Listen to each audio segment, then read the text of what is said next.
guys, welcome to another video. Today we're doing something a little bit different. We're shifting gears from the Pro car, which I was working on last night. I actually drove it last night. So if you watched that video where I was driving the Pro car, that was yesterday. Now we're on to something different. Why am I all over the place? Because I've got some drift events coming up where I need two different cars for. Not two cars at the same event, but two different cars for two different events. Today we're working on the JZX100 Chaser. This car is super sick and I'm really stoked to drive it. So I'm getting it ready for paint. We're pulling the engine out of the crashed car tomorrow so it can go in here. So tonight I'm trying to get the engine bay painted. But since I was doing that, I was trying to fix the hood. It had a little ding in the corner here. I put some Bondo on it. By no means am I a body guy, but I wanted to fill a couple of these scratches and dents so that when it's painted, it'll look really good. The rest of the car is really clean. I have over fenders, so it'll cover all this stuff.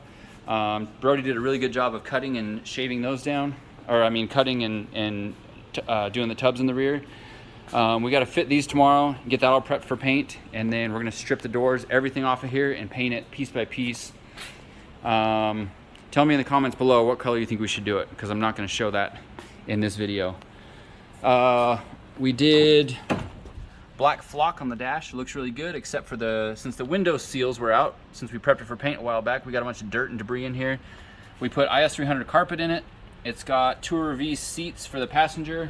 I'm gonna do a NRG Prisma for the driver's seat. It's got rear seats. This is gonna be a car for doing drift ride-alongs. I recently sold my IS300, so this car is gonna take its place, except it's gonna be fun to drive because it'll be turbo and not slow, and it's gonna look sick, and I'm probably also gonna daily drive it. It's got 100 uses. It'd be stupid of me not to finish it and drive it. It just sucks that I'm trying to do it on such a tight timeline that we're on right now, trying to get the Pro car ready for local events and also grid life in Colorado, and I'm trying to get this ready for ride-along events and all around mental health, sanity, and enjoyment and midlife crisis, kind of like lifelong goal car stuff. So I really don't want to rush the paint job, but we are in a rush, so I'm going to do as good as I can. But man, I hate doing body work. I know how to do it, but I hate doing it. I'm not good at it, but I can do it good enough, and so that's kind of where we're at. But right now what I've been working on is we built brackets for the headlights. I also did this on the Silvia because these headlights mount very similar to Silvia headlights. So I'm doing a metal bracket because normally it mounts to the fender, but these fiberglass fenders are kind of flimsy. So if you put the two bolts through there, it has the potential of cracking and breaking out. So what I'm going to do is weld a plate straight to the body that both mounts through the fender, so it supports the fender with metal and holds the headlight with metal, so there's not just flapping in the wind. So basically, I kind of have to hold the headlight up in place and then get it fitted about where I want it, and then cut the plate to length, and then try and work around the fender, try and drill two holes in here. It's going to be really complicated to do all that. Trim the plate so it matches up right here, and then weld it, all while holding the headlight centered in the headlight place. So that'll be really fun. But man, this car just looks good. Even just like this, it looks sick. I'm really, really excited for this. This, like I said, this is a lifelong goal. Also, this windshield's cracked, unfortunately, because these are not cheap windshields. See the crack there? And I bought a windshield in Oregon, so this will be getting replaced after it's painted. It's a $600 windshield, and that was me picking it up. If I had it shipped, it would have been $1,000. So I guess they make a windshield covering, like clear bra type of thing, that I got a quote for $300, so I'm definitely going to put that on there so I don't get any rock chips. I absolutely do not want to replace a $1,000 windshield on this car and have to wait for it on top of all that. But yeah, we're gonna go grab a bite to eat, and then I'll come back and do some work update. All right guys, we're back at it today. I got a little bit done last night that I didn't film, but started priming it. This is rattle can primer. I decided today, I actually went to Walmart last night and bought smoke gray, kind of a Nardo gray looking with some rattle can clear coat, and then in the meantime decided not to do that. What we're gonna do is color match the engine bay to the car. So we may end up ending up having to show the color today, because I really want to get this moving. So we're gonna push it out, get it clean, finish priming it. It's really nice and sunny outside, so we're gonna let it dry and then spray color on today. That's the plan. But I gotta drop the subframe, the coilovers, all that stuff, so I don't have to do extra masking, and then I also have to answer the phone.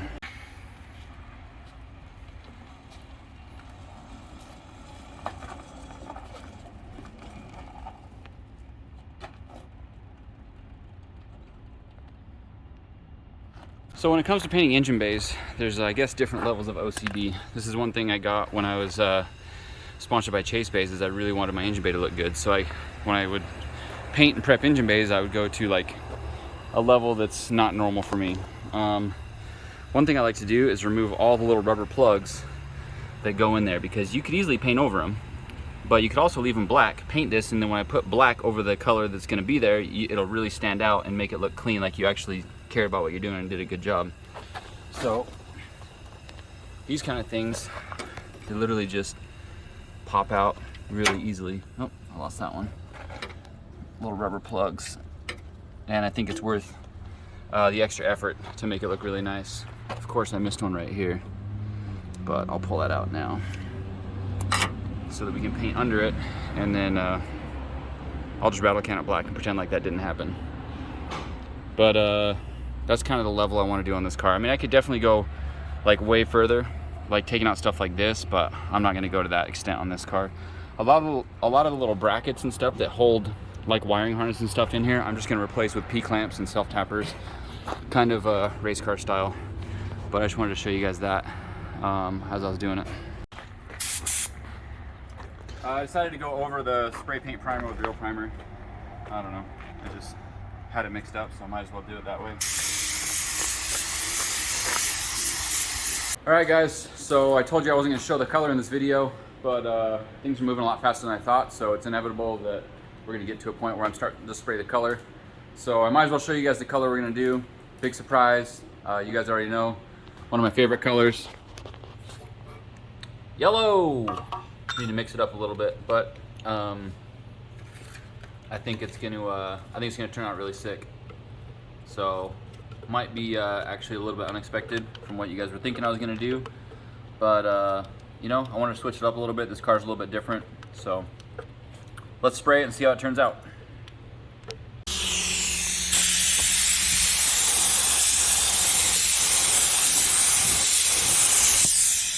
That right there is my favorite shade of yellow.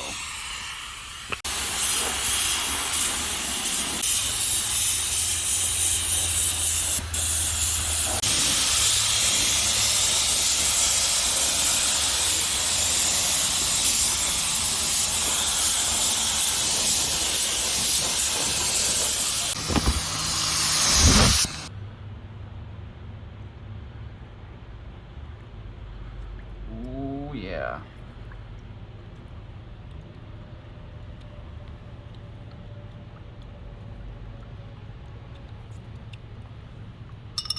Flaky.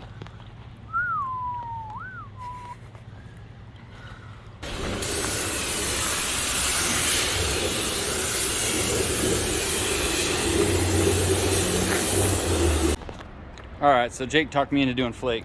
I like it. I like it. Yeah, apparently Wes likes it too. I just gotta do one more layer of clear over this mid coat of flake, but I also really like that we did green on here. I was really debating it. Looks really bad with that color. That is not a winning color combo right there. This car's gonna look really, really cool. I'm excited. I've been waiting a long time for this day. I keep saying that about everything. I've been waiting a long time for the Pro car to be done. I've been waiting a long time to paint this. So I'm gonna take off a bunch of the suspension bits, the subframe and all that stuff, and do them a different color, so when we put this together it'll look really, really nice. The motor's out. Wes took it out of the other car, and it's ready to go in here. Actually, let's go for a little walk here. I want to show you guys how bad the front of this car looks with the motor out. You can really see the extent of the damage. It's bad. It's bad. All the damage is bad, but that damage is bad. Oh, poor hood. Is the power steering pump savable? Yeah, it looks like it.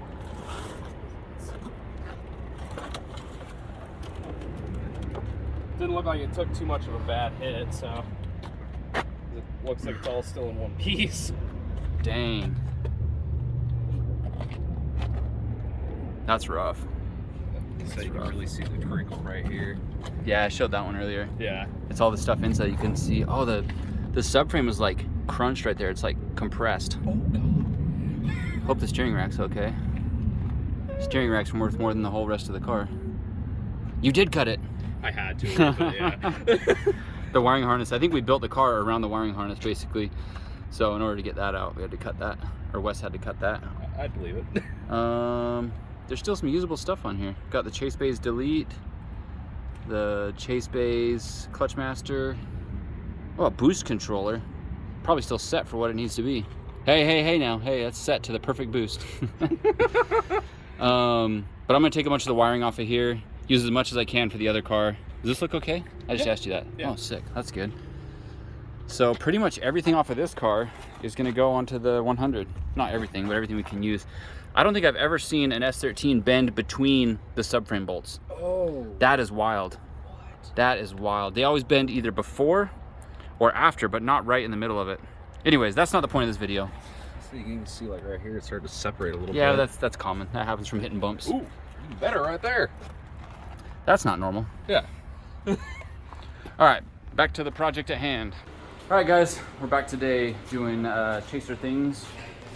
Kelly's helping me out today. Hi. With the brilliant ideas. No. He already scratched my paint. Look at this. Look what he did. I didn't scratch it. It's been less than 24 hours and you bolted stuff to it. Then I unbolted it and it took the paint with it. Well, last one to touch it. What do they call that? They call it a hot potato. Last person to hold the potato when the time runs out is blamed. Anyways, we got the motor in place. I mean, in place is under the car. It needs to be in the car. We did some preliminary measuring of the transmission, and they do not fit very well in this chassis. So we're lifting it up with straps. This is just... So instead of getting the engine hoist, we're using 3 straps to lift the engine up. Then we're going to put the subframe under it. The reason we're doing it from the bottom, we could have gone through the top. 2 things. I didn't want to scratch the paint, so there's a higher risk of doing that, especially back on the firewall. It's almost impossible to get an engine in without scratching there somewhere or scratching up here. So we're doing it this way for one reason, to save from that, but also we're going to have to lift and lower, measure, hammer, pound, and make space. I want everybody to look at this real quick. Look at this contraption. I have one of these under my bed. Is that where you sleep? No, I sleep in my bed, not under my bed. This is a swing for the engine. That's weird. This is the engine out of the crash car. It's fully tuned. Everything should be set up to just go in this car, hook up powers and grounds to the harness, and should run just like it did the day I drove it before it got crashed. Fast!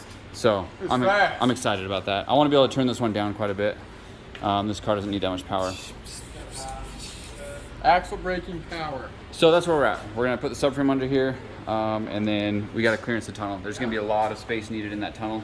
I think it's been done before, the CDO9 and the JZX, but I don't know exactly how much people have had to cut to make that work. So we'll see how it goes. Wait, tell me the measurement. What measurement? Measurement of the trans. The CDO9 has a fat ass. Yeah, right here. The back of the trans, and in here, where we need what? 12 inches? Yeah, it was like 11. At the top though, it tapers up, so. It goes to like 8. Yeah, and I want this trans to sit up in there. It looks like the shifter's gonna be close to where it needs to be. But I also have I have one of these. I bought a used Serial 9 shifter that I want to put on there. So, I don't know if that's gonna make it any better or not. It'll be good. All right, go up. Let's see what happens. Oh! Oh! Oh!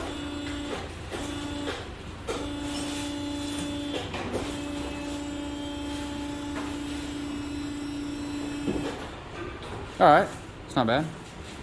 We got to put JZX mounts on it now, so we got to strip that stuff down. Kyle, do you approve? I approve. Yeah. Sketchy, but I approve. Woo-hoo! Ride on JZ! Woo-hoo! Put it in. This is not safe. All right, so we ran into a couple problems. These are the S chassis mounts, and I found some JZX mounts. I got a huge box of mounts. Most of them are from IS's, but luckily I had some JZX100 VVTi 1J mounts, which is exactly what we need. I'm pretty sure that's in the right place. It's either there or back there, but I think that's too far. No, that actually wouldn't work. So that's in the right spot. The other side, this is an IS300 CX racing manifold, and we actually had to chop this mount up pretty good, this S chassis mount, to fit on here. And we cannot get this mount off or get the other one on with the manifold in. So the manifold's gonna have to come off just to swap a motor mount, which really sucks. But Wesley's the king of this. I think he's taken this manifold off like 10 times now. Probably. So this one originally came off my car, so. This one did? Yeah. So at least 7 times then. We've had this head off at least twice. Yeah. So Got to pull that off, just swap the mount, and then we'll have to figure out where the mount goes. There's a few different holes on JZ's where you can kind of position things. So we're gonna do that. We'll bolt it to that, and then Kelly and I are gonna figure out where this sits in the engine bay, and then it's hammer time. That's a good song. All right. So for some reason, we're taking the intake and exhaust manifolds off. You wanna explain that, Kelly? I don't have to. Just look up. Well, this here turbo is never gonna clear that there frame rails. And this Toyota engine and this Toyota car, you'd expect. It's too wide. I mean, the turbo will fit, but after it's on the car, it won't go up through the frame rails as we go down. Now, the intake manifold, I don't think will fit at all. Maybe, but I mean, it's hard to tell on camera. But either way, we have to take both of them off to drop the car on top of the engine. So this is the second time the exhaust manifold's coming off. Huh? Third time. That's right. Because motor mounts. Yeah. We show off this mock-up. Yeah, we're trying to figure out what we're gonna do about motor mounts, but that's just for mock-up for now. We're gonna see how the engine sits in the car and see if we need to go higher or lower with the spacers. Yeah. Shims, we'll call them. We need Officer Dan here, because when it's done, I need him to say, "Runs good." Yeah. So the other problem is the wastegate goes right where the steering rack is, the steering shaft rack. So that's not gonna work. Right here. Yeah. And you can see that's the wastegate. It's at least as big as the steering rack part. So we're gonna have to relocate that. I don't know yet, but we'll get this up in the engine bay and kind of see what kind of real estate we have to work with. I like that term. What? Real estate is the term you're using for space. Yeah. I get. See if we can get a good interest rate. Oh yeah. I got equity in this engine, man. Equity. Come on.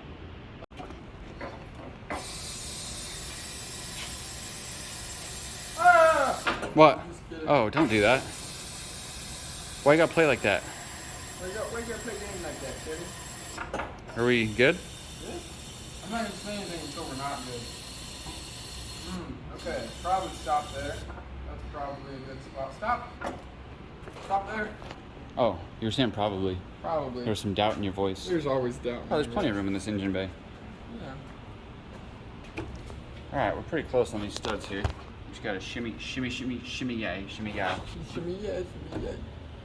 Give him the mic and let me take it away. Yeah. Are we just gonna kick the jack stands? Dude. What? Yes. There's wheels on the thing. Turn the jack so it's straight so the wheels are in our favor. So the wheels are in our favor. Oh boy. It is gonna come off of that transmission. Well, don't let it do that. Yeah, I might. It's holding on for dear life, but it's in our Actually, favor. I know what to do here. Oh God.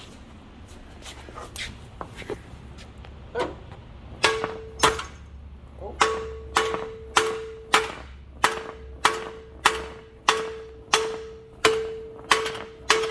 It's not moving. It's moving.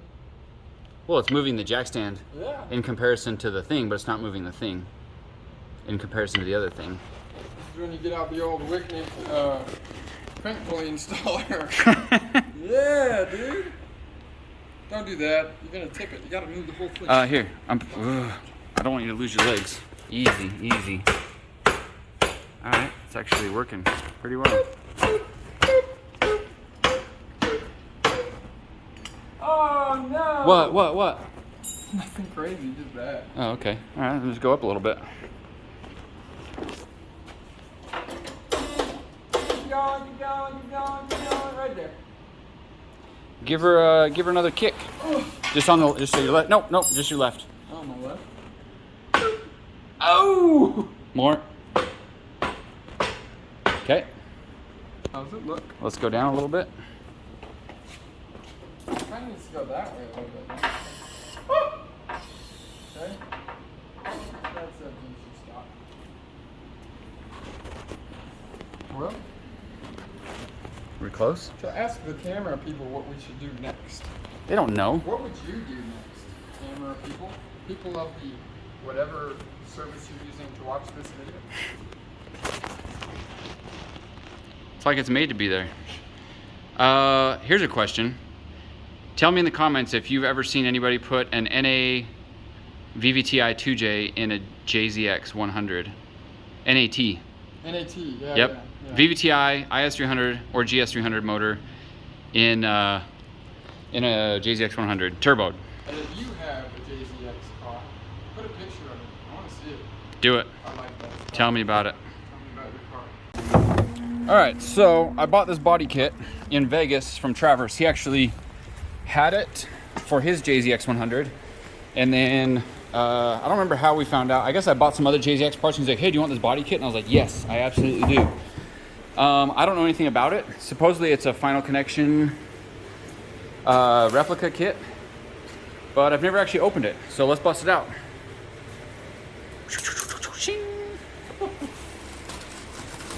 I'm hoping it looks good. I mean, the skirts look kind of basic, but they look low, so I'm hoping the rest of it looks good. I don't like the style that's on Adam LZ's car. You know how it's got like on the very back of it, it's got like a weird splitter kind of thing. Yeah. People love that stuff. Like Dustin Miles has that on his S13 too. It's just not my style. I don't like big crazy splitters and weird stuff like that, especially when it's molded into fiberglass. Yeah. I like more of a basic, like just a BN style. So I'm hoping this is, it looks like it's fairly basic, but I haven't, like I said, I haven't unwrapped it enough to actually know what it looks like. Good. Yep.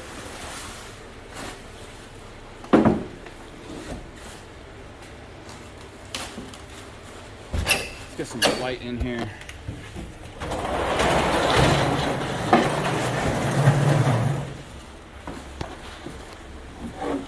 All right. Kind of BN Not style. bad looking. You got your knife? My hands. Oh, dang. You don't need a knife. I got it. You can rip through the stuff.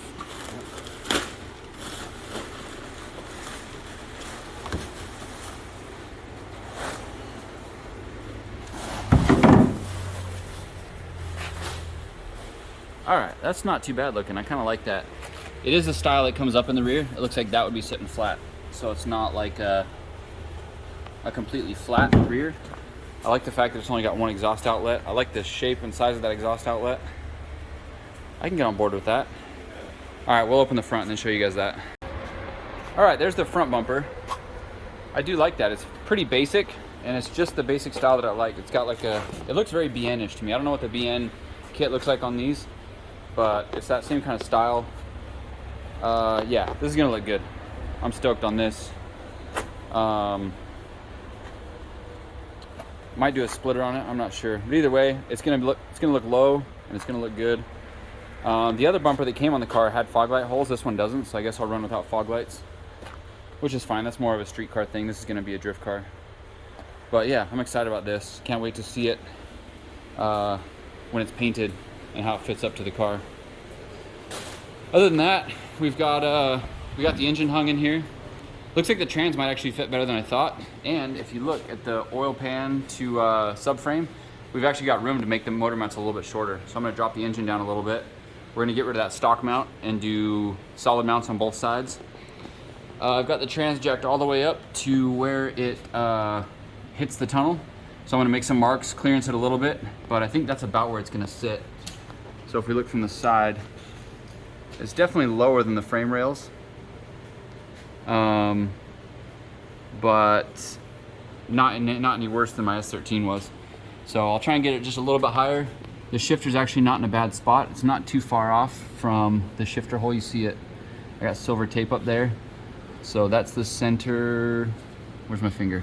Where are we at? That's where the shifter's gonna sit, and that's the center of the hole. So we're off by maybe 1.5 inches or 2 inches. So I may have to cut that a little bit. I'm gonna put the serial 9 shifter on and see how much different it is as to where it sits. But I mean, everything else is coming together pretty well. Looks like there's tons of space in the engine bay. This engine definitely needs to be cleaned. So we'll get some measurements, pull everything back out, and then see where it's gonna sit. I'll probably drop the car down here in a second and see how the intake manifold fits. Hopefully it goes. If the intake manifold doesn't fit, that's gonna be a big problem for me. All right, so this is the diff for the JZX100. It's actually an IS300 diff that I had laying around, and I couldn't remember why I took it out. But then when I go to spin it, the welds had actually broken in the diff, which I've never had a diff actually break the welds that I've done. This is the first one, but I will say the welds didn't break. The spider gears actually sheared. there's a pile of spider gears right there. And normally I'd throw a diff like this away, but if that was the only problem, like none of the teeth are chipped on the ring and pinion, I was ready to throw it back together, but when I turned it upside down, it sounded like a maraca shaking. And Brody's like, why don't we fish those parts out? And I was like, no, I'm too lazy. And he's like, all right, then I'll do it. So now my diff's not gonna break. Thanks, Brody. But look, you can see the teeth are sheared off. So more room for good welds. I was ready to say this is the first diff I've ever had fail, my welds, but I'm gonna say my welds didn't fail, and it was just all the teeth that sheared off, so. I'm not getting anything else out of it. No way to prove that. Dang, that all came out of there? Yeah, with a magnet. That's wild. So on my JZXs, I've converted to IS300 diff and axles because it's easier to find and replace that stuff, so I can take spares with me. JZXs are a lot harder to find, the diff and axles, and they're pretty similar in strength. The diff is, the axles are weaker in IS, but I don't think this car will have a problem breaking them. You can find them at least if you do break them. Whatever diff was in the car was actually an open diff, so I wanted to find a welded. It'll be upside down. And so I grabbed this one, and of course, it was welded, but broken. This one has solid bushings too, so this will be a good fit for that car because it's got solid rear bushings, and now it'll have solid front bushings, and it'll be all set up, ready to go. Kelly is building a trans bracket. So we got the motor mounts done, everything's in place, so now that we know where the motor's gonna sit, it's ready to be bolted in place. These are actually the motor mounts from the S13 with some washers on top. They're not washers. Shims. They're shims. Correct. They are. Between professional and backyard. These are precision. Cut. We could have made new mounts, but I figured since we're using everything from the S13, why not let the S13 live on in the JZX by using the same mounts? We were actually gonna mount it lower, which the oil pan could sit lower, but it was resting on the steering rack. So we had to shim it just the right amount so that we could get our steering rack to oil pan clearance. So that's about as low as we can go with this motor. The trans is pushed up into the body. Since everything's solid mounted, I'm not too worried about it hitting the body. I didn't want to cut anything in the tunnel. We pounded as much as we could, but it just wasn't perfect. So we pushed it up in there. We're gonna build the trans bracket in place, and everything's gonna be as tight as it can. All right, so we had to take this off. We've had some problems fitting it, so it's kind of like our test fit. I'm really worried if this doesn't work, then it's gonna like set back our whole entire timeline and project because I don't have a solution for it. Hitting the firewall right there. See that? Right there. But if I can wiggle it just right. Oh, look at that. Just enough clearance to fit a couple credit cards in there. A Venmo card. It's not low enough.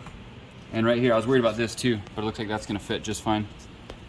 That's awesome. I'm really happy about that because I did not want to use a different manifold. This manifold just like works, and it's already tuned for this. Really, I don't know if like if we put a different manifold, it could potentially change the tune. Well, that's what everybody says, but not even, I mean, the throttle body is like, it's the responsiveness and where the power comes in and whatever, but the intake here has like individual, what are they called? Like ITBs on the inside? Velocity stacks. Yeah, yeah. It's good for power. Torque. But power doesn't make a car a good drift car. That's true. Wiser words have never been spoken, Kelly. I love it when you quote me. Yeah. What was the quote? Oh, this would be a good drift car. It makes good power. What? What? Why would you say that? Yeah. Well, now we have to figure out the exhaust manifold. Yeah, that's a whole nother problem. Hey, can I have a little victory before we go into more failures? It's not failure. Okay. It's financial restraint. Look at that. It's awesome. I was just talking to Kelly. I think we need some different valve covers that suit this engine bay better. Suit this car. Yeah, this is 240S. Like, oh yeah, we made it work kind of stuff. Look at what is going on here. This car needs like top notch. None of that wow poking at stuff. No, dude. He told me I owe him $20 for him doing a review on my car. Oh yeah. Was that like rappers that do? There's that much space between the firewall. Oh, Yeah, use my beat. Give me money, Yeah. bro. 2K for a verse. All right, let's go get lunch. Cool.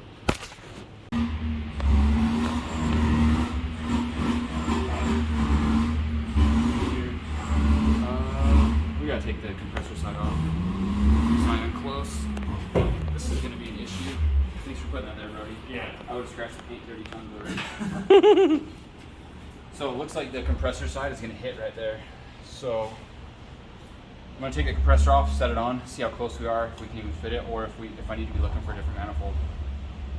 I mean, really, we have time to do that. Like, we have time to get a custom manifold made probably for this car, but I would need to know like right now. So I guess this helps to. This is the IS300 CX manifold, and it works on ISs, which should be similar, but I don't know. Maybe the turbo position. Maybe once it's back all the way, Because it's right hand drive. it'll just barely clear and be fine. Yeah. I don't know. Maybe I don't know if any of that stuff will interfere or not. I think more it's going to be like the edge of the shock tower is going to be the biggest issue. But the wastegate's also a problem because it hits right here where the steering shaft is. So we're going to have to move the wastegate, but really we need to see where everything else is going to sit before. Because I was ready to start cutting with the manifold and just move the wastegate, but we need a better idea if everything else is going to work before I get that far. Just like the intake manifold, I had to take the studs out, put it on, and get it back on. I'm hoping this is able to fit, but I don't know. S13 shock towers are like way out here, and these are way inboard. That's why Toyotas are better.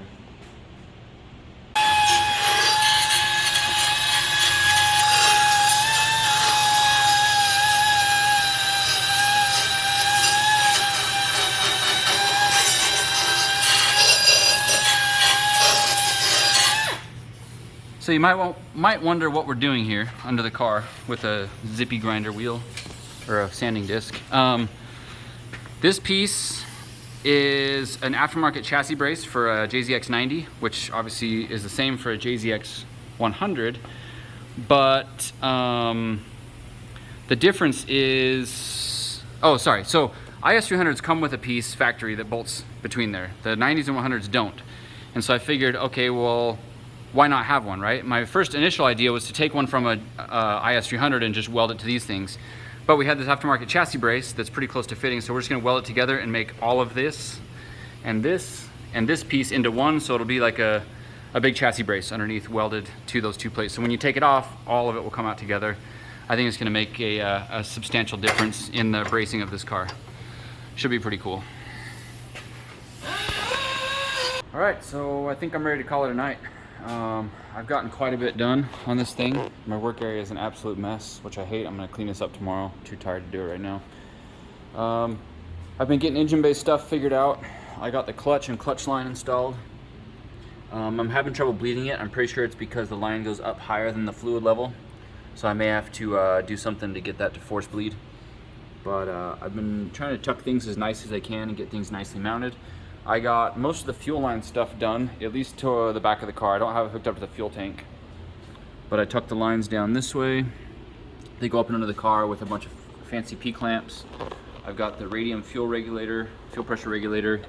Some of the sensor wiring done, but not the main wiring harness, which is gonna go through that hole. One of the problems we're gonna have is the turbo manifold. I've been putting that off because I really don't want to deal with it yet, but that kind of looks like a squid, right? But that's going to be hitting right here.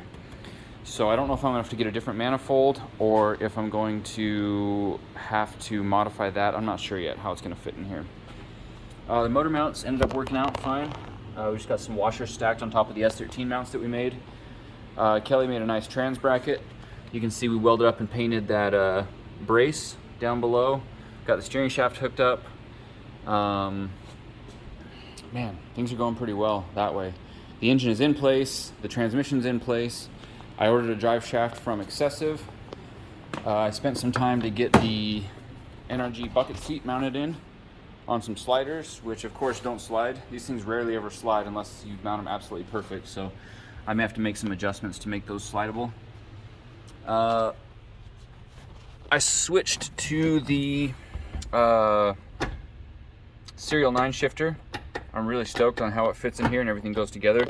This is awesome, this factory Toyota boot. It's actually like a sandwich boot, and so the lower half tucks under outside the car and then the upper half tucks inside, so it like seals really well inside the cabin. So I don't know exactly what's designed to go on top of it, but I'll find some other shift boot so it completely seals the inside from the outside. That'll be awesome.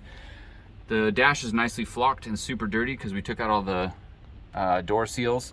I need to get the window replaced. I'm gonna cut that out when we paint the car. I've got a cluster to go in here. I don't know if I'll make it fully functional, but I like the look of a stock cluster. Even if I put something over it, I like having that in there. I'm gonna put some different speakers in here and have a nice stereo, but first we're gonna pull all the doors off and paint. That's the next step, is gotta get this car painted. I got all this HVAC stuff from Trenton when I bought the car. He said this is from a JZX100. I have no idea if it's gonna fit. We're gonna find that out soon when I pull the dashboard out and try and fit this up along the firewall. I really hope it fits. If not, that's gonna suck. Oh man, that'll really change my plans, the way we do things. So all I can say is I really hope it fits. There's just a bunch of junk in here. I need to take it out, but like I said, I'm done for the day. Got quite a bit done. Sorry I didn't do more filming of what I was actually doing. What I did do is cut my finger when I was cutting some stuff, so that's awesome. But I'm really enjoying looking at this car because I look at it with eyes of completion, right? I can kind of imagine what it's going to look like when it's done, and so that keeps me motivated. That's also the reason I put cool wheels on it and stuff, because it helps me stay motivated to want to keep working on it. Helps me catch the vision. Also, the fact that the front of it's painted helps me see what the whole car is going to look like in my mind when it's all done. All the front suspension is bolted up. Man, it's coming together pretty well. We got all the rear arms, everything tightened that way. We had to pull out the old diff, swap it out for another one, re-welded it, put the axles in, solid bushings. Everything's done in the rear subframe. So really, if I had a drive shaft right now, our whole drivetrain would be mechanically done and connected. The big thing is going to be the chassis harness. I have a chassis harness in the trunk that was cut right here. So there's like, I don't know how many, 50 or 100 wires that are cut. So I'm just going to have to sit and splice each one back together and try not to make a huge bulky connection with a bunch of splice connections. That's going to be difficult. I've been putting that off, but I really need to do that next, is get the chassis harness dialed, put the fuse box in the engine bay, which is, I didn't think about that, but that's going to be a huge mess. I actually think it goes right here. Oh, I had forgotten about that. That's going to suck.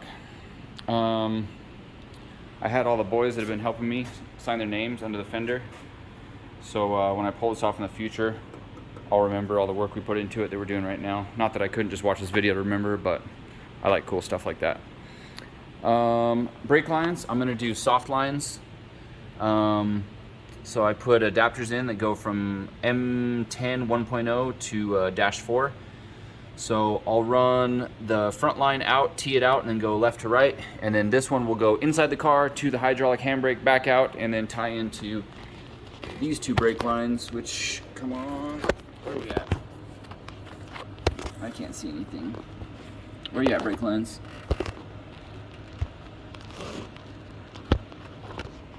Sorry guys, not doing a good job. But since this has ABS, there's two lines down there that go all the way back independently, so they don't tee in there. So I'll have to bring those up, tee them together, and then go to the hydraulic handbrake, and then back up to there. So that's exactly what I did on my IS300. It worked really well. This car, I'm running the D-Spare product that we designed and made. And I'm actually going up this weekend for Charles to help me make some more. It was a great design. Shout out to Charles for being able to figure that out and get it made so quickly. We use an IS300 rear caliper and rear rotor on the JZX knuckle. So it's just a caliper bracket adapter.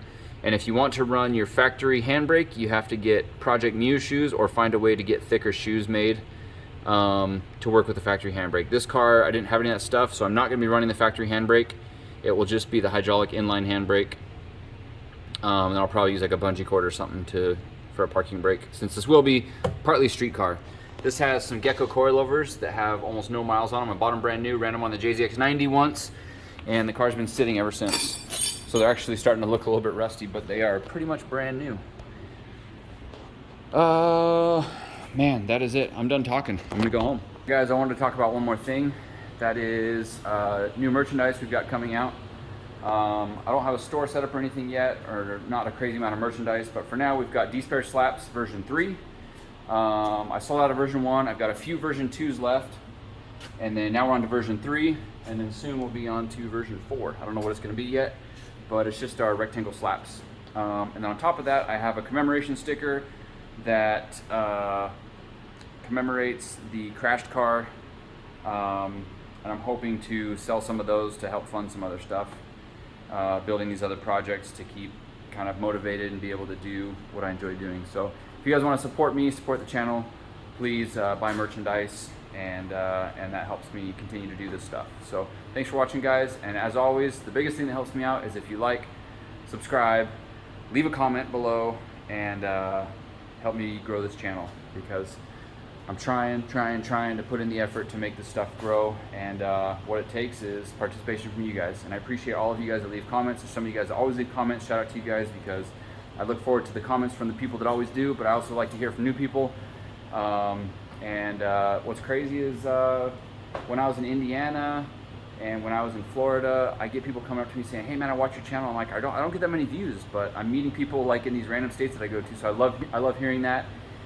If you ever see me out and about and you want to talk to me, I love it. I really appreciate it, guys. It makes me feel special. Gives me the motivation to keep doing these videos. But I'm done talking. Enough jibber jabber. Goodbye.